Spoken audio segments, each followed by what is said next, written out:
이제 아까 이제 전 시간에 상서가 이제 실체가 뭐라는 걸 말씀드렸죠. 이제 하도, 낙서, 용담이라고 말씀드렸는데 이제 그걸 갖다가 요임금의 요자가 흑토자가 이렇게 세 개가 들어간 겁니다. 이게 요임금 요자예요. 이게 그 흑토자 세 개, 그 요거는 우뚝할 올자죠. 이게 지금 우뚝하게 서 있는데 위에다가 세 개의 흑토자를 쌓아두고서 서 있는 분이다. 그러니까 인류사에서 흑토자 세 개를 갖다 쌓아준 분이다. 그 얘기예요. 이거는 요임금한테만 쓰는 요자예요. 또 이 한자를 보면서도 그 의미를 갖다가 토자의 의미를 모르면 실제로 이런 요시가 있는 줄 알아요. 요시 없습니다, 지금. 그럼 왜 이렇게 썼느냐 하면은 흑토자 자체가 11성도, 요건 말씀드렸잖아요. 그렇잖아요. 10과 1. 10은 무극이고 1은 태극이다 그랬잖아요. 무극하고 태극이 합하면 임금황자, 황극이 된다 그랬잖아요. 그러니까 천부경이나 지부경이나 성경이나 불경이나 모든 궁극적인 목적은 백왕, 이게 백왕이에요. 임금황자가. 백왕은 왕은 왕인데 신왕이죠. 신왕이라고 하는 건 뭐냐면 모든 걸 백이라 다 드러냈다고 얘기해요. 그래서 가장 깨끗한 색깔을 백이라 그래요. 열매를 상징하는 겁니다. 열매를 맺은 왕이다, 그런 얘기예요, 지금. 그러니까 어떤 특정한 한 개인을 가리킨 게 아니고 천지인의 이치, 그걸 몸소 깨달아갖고 드러낸 사람, 그걸 드러내는 행위가 정치입니다, 사실은. 그 정치의 으뜸이 황이잖아요. 이게. 그래서 이게 하도의 11성도, 하도 11이라고 하는 건 성도를 말한다 그랬잖아요. 이루성자 길도자. 도를 이룬 상징이 11이었잖아요. 그걸 흑토라고 했고, 흑으로 사람을 지었다는 말이 실제 흑이 아니라 무극과 태극을 하나로 합해서 황극을 이룬 사람, 그걸 가리켰다 제가 말씀드렸잖아요, 그 전에. 그래서 하도, 낙서, 용담, 이 세 개의 성도를 이룬 사람, 그걸 우뚝하게 이룬 사람이 그 요임금이다, 그 얘기입니다, 지금. 그럼 이 하도를 보고서 하도의 그 숫자가 이제 하도 이제 이따 말씀드렸지만 하도는 숫자로만 돼 있어요. 그걸 보고서 아무도 깨달음이 없어요. 그것이 하도가 나온 게 지금으로부터 한 5,600년 된다고 그래요. 그로부터 1,200년이 지난 약 4,400년 전이죠. 그때 나온 게 낙서입니다. 그럼 하도가 나와서 사람들이 모른 채 그냥 세월이 흐르다가 그걸 갖다가 깨달아가지고 세상에 이렇게 넓게 펼친 분이 복희시예요. 그래서 복희시는 엎드리 복자를 써요, 이렇게. 그 다음에 이게 이제 발걸이자 복희희라 그래요. 이것도 이제 발금을 엎드리게 해준 장본인이다. 그러니까 복희시가 나오기 전에는 하도가 나왔어도 그 이치를 모르니까 이게 뭔지 모른 채로 그냥 어둠 속에서 지냈던 거예요. 그걸 갖다가 인류 최초로 그 발금을 갖다가 참복하게 해준 장본인이다 해서 복희라는 이름을 지어준 거죠. 그 당시에 복시가 어디 있고 시시가 어디 있고 성이 없었어요, 여러분. 이제 나중 사람들이 지어준 겁니다, 이거는. 그 복희시가 무엇을 통해서 이걸 하도를 갖다 일러주었느냐 하면은 복희시가 팔계를 그었어요. 역사상 팔계를 갖다 최초로 그려낸 장본인이 바로 복희시입니다. 그러니까 그 공로가 얼마나 커요. 그래서 이 복희시를 지금 중국 사람들은 자기네 조상이라고 하는데 그 한당국에 보면 제5대 5대 환웅이라고 있어요. 제5대 환웅이 태우의 환웅이라 그래요. 태우의. 그분한테 아들이 12분 있었어요.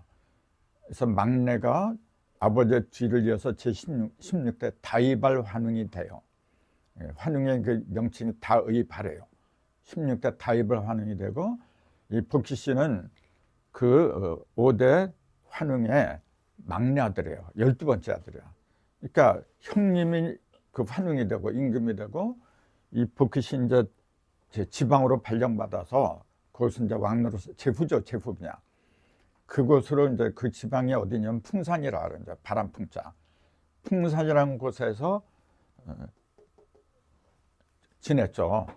그래서 복희시의 성을 갖다가 풍시라 그래요. 바람풍자. 이렇게. 증상께서 그러잖아요. 성 중에서 성씨 중에서 가장 오래된 게 풍시다. 복희시다 그 얘기예요. 근데 바람처럼 날아가 버렸다. 그러면서 그 다음에 오래된 성씨가 제비강씨다. 여기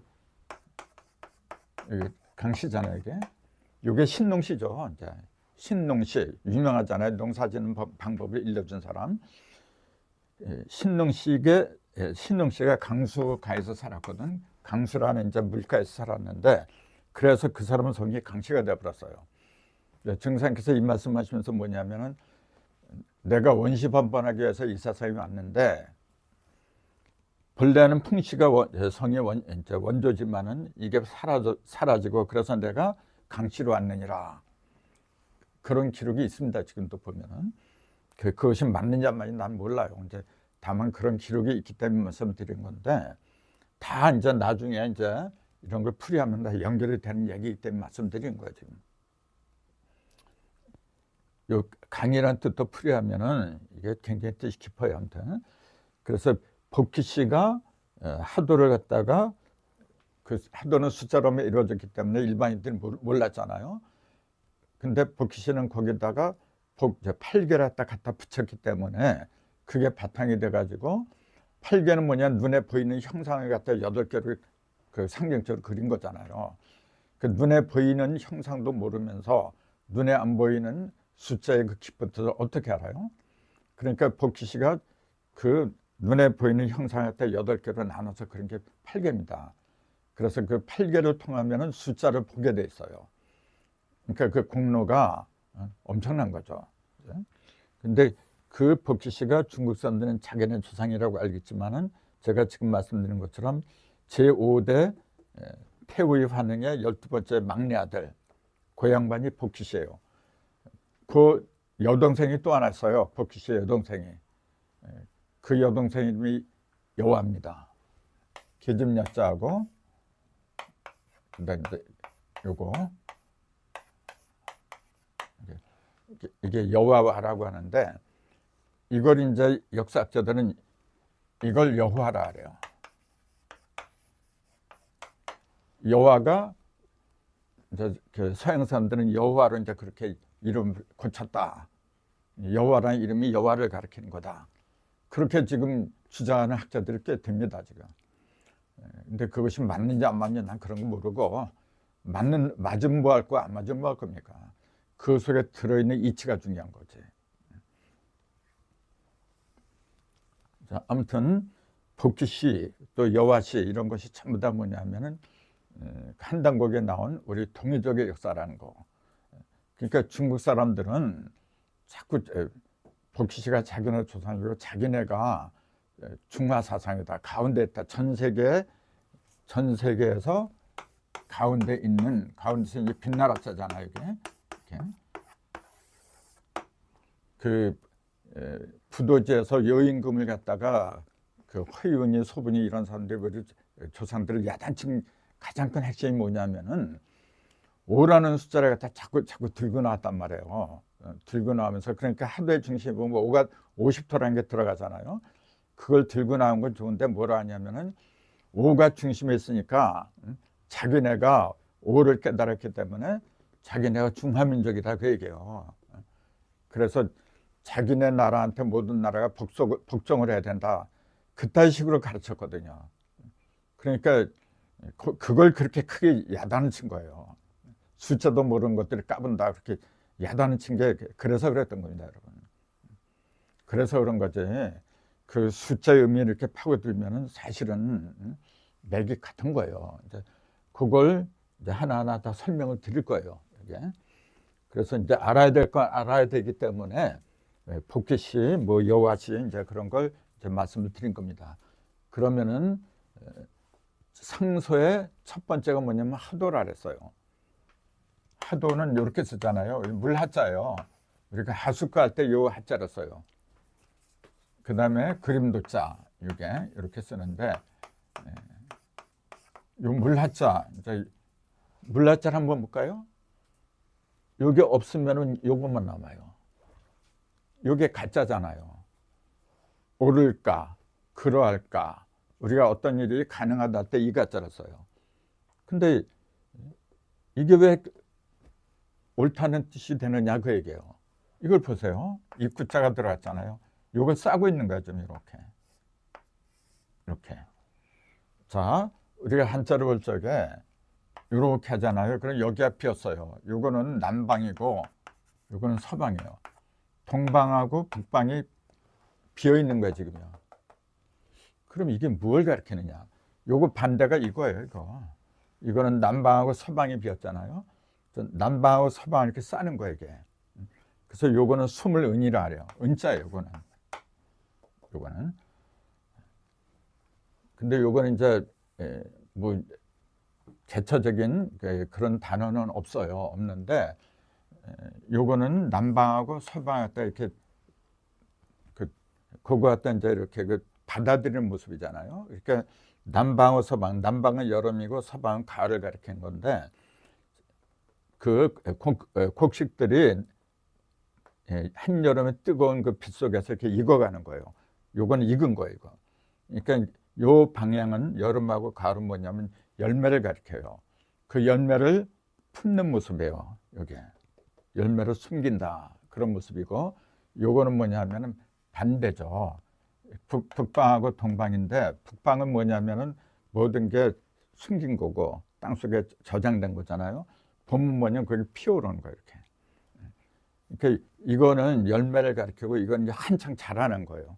그러니까 여기는 생을 가리키고 여기는 이룰성자 성을 가리키는 거예요, 이게.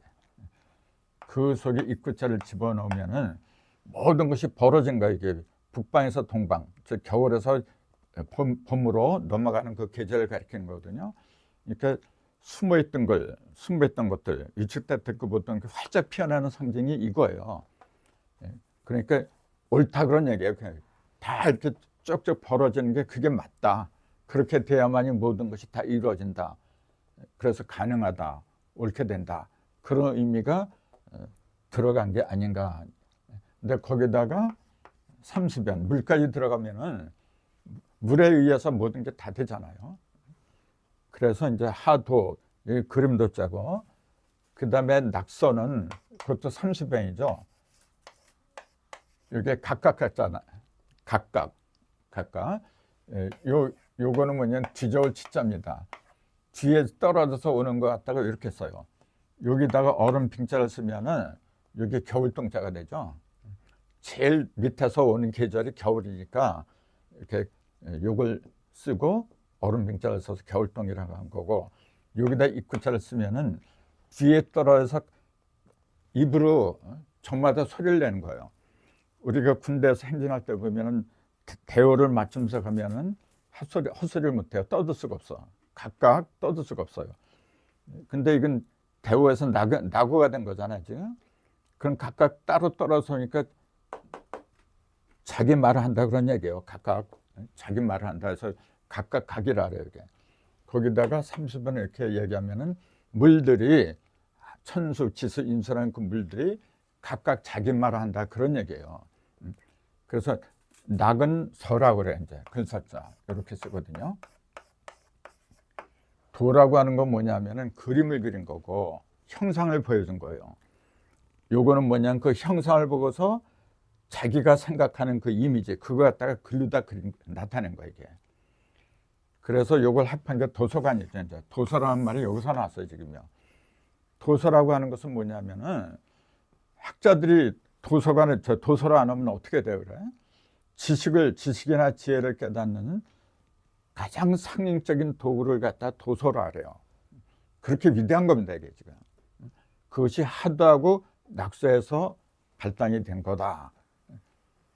그렇다면은 하도하고 낙서를 모르고서는 무슨 글의 지식을 논하고 학문을 논하고 뿌리가 없는 거죠.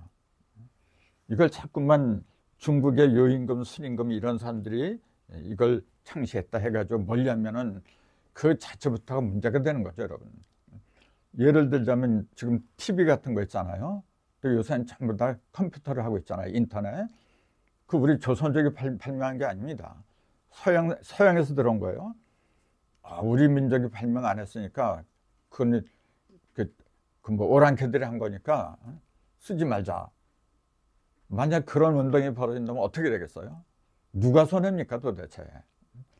누가 발명할까? 그것도 중요하겠지만은 진짜 지혜로운 사람은 그걸 활용하는 사람이에요. 활용해서 나한테 이익이 되고 또 그걸 통해서 더 나은 세상을 만들면은 그 사람이 현명한 사람이지.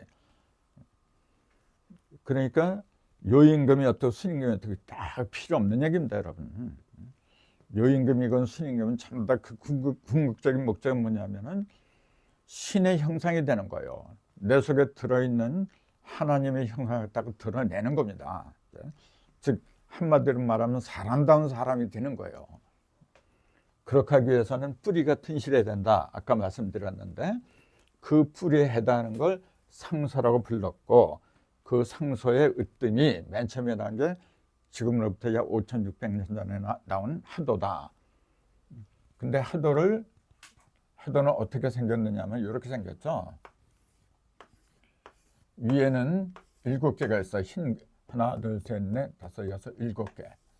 흰점, 이걸 100점이라 그래요.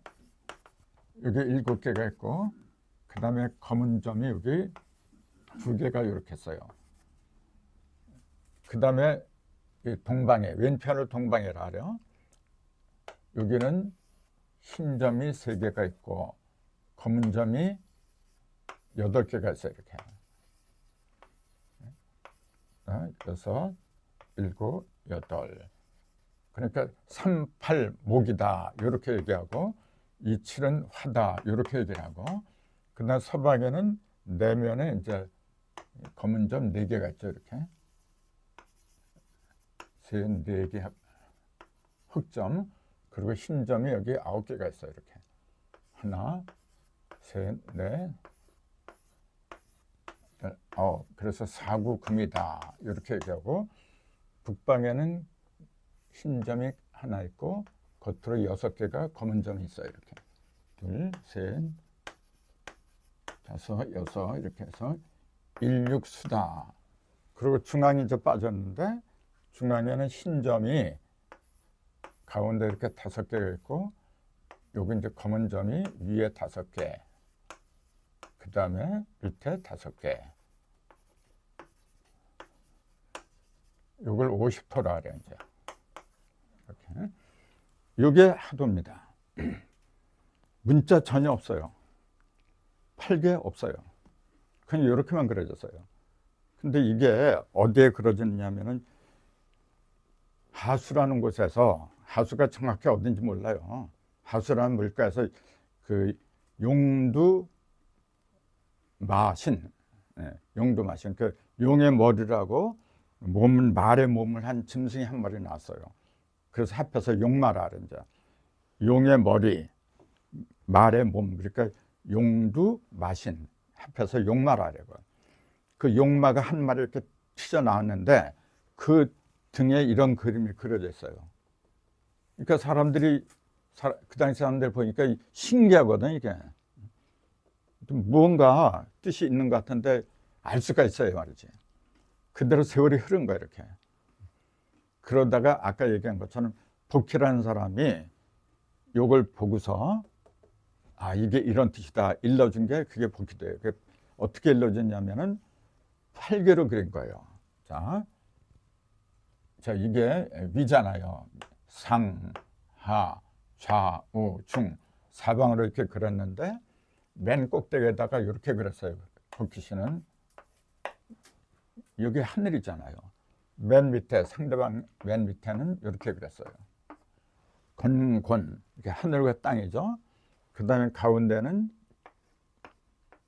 여기 하늘 사이에다가 음이 하나 들어가고 여기 땅 사이에다가 땅의 중심에 양이 하나 들어간 거예요.